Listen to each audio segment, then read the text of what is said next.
Extracting a credit report. In the last video, adding a contact, we finished inside in the edit area of John Smith. So we're gonna go here and enter, even though I could go directly here to the dispute center to extract. But I'm gonna go and to have a continuity, I'm going to go to the edit area of John Smith. So we are where we left. Okay. Now, to extract, it will be as simple if you have already this entered.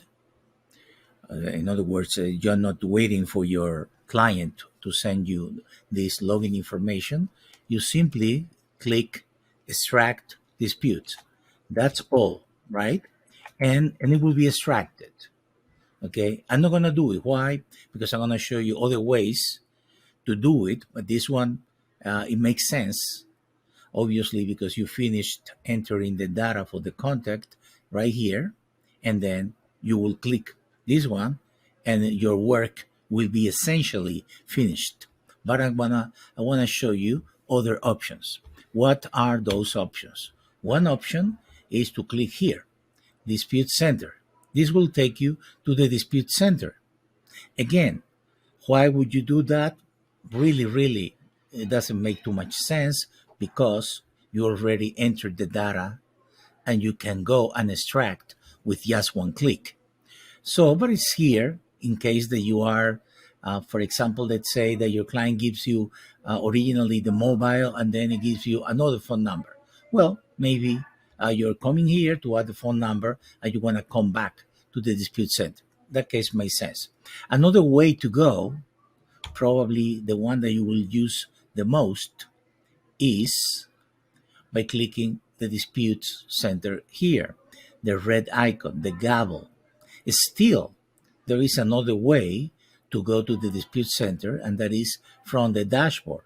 And I'm going to show it to you so you know exactly. So when you have linked a task with a client and that client has some disputes, so in that case it's not to add disputes but to do the second round, for example, that could be the case, you will be presented with this icon, the red gavel, and then you can go directly to the dispute center with John Doe, in this case, selected. So I'm going to go back because it's not John Doe, the one that we are talking about at this moment, but John Smith.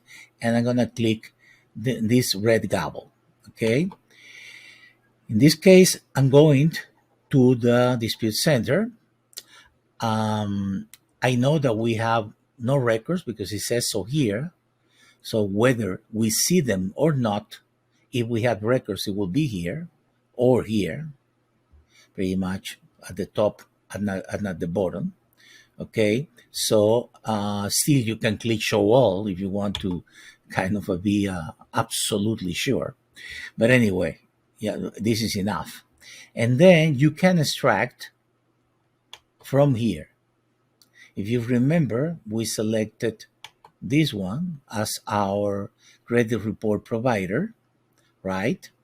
And potentially it will be possible if the client has a monitoring service with IDs 123 ID score previously, it will be possible to even pull a previous report. But we're not going to go that far right now, but it will be possible again. For example, let's say that you are moving to Credit Money Machine Web from another software. So it's possible that if you use the same credit bureau, credit provider, like Identity Q, for example, you can click and pull the first report that the client had and then the current one. And that way you will have the differential without losing any content. Okay. So now in this case, this is the one we have. right? And I'm going to click this one. Obviously, this is a test, so this is a fake information. But that's all what you have to do in real life. Is as simple as this, okay? And it will, in a seconds, will extract everything. It will extract not only the creditor, of course, and the account, and the amount, and the date open, and the bureau, but also it will extract, it will assign automatically the type. I'm going to move this to a better position. It will extract the type, inquiry, late payment, collection, judgment, late payment, charge off, etc. It will assign the reason which is appropriate to the type automatically, and you can change it. You can click and select a different one, etc. We will go in depth with all these in the other section, but right now, just pointing it out that it's possible to do it, and the template also, which is the letter, will be assigned automatically. By the way, normally you're gonna have the screen without showing these icons. Okay, so you're gonna have it like this for not to be that so many icons that could be overwhelming to some people. So I recommend, but you can always click show and hide. I mean, it's extremely fast to change. Okay, so now essentially we have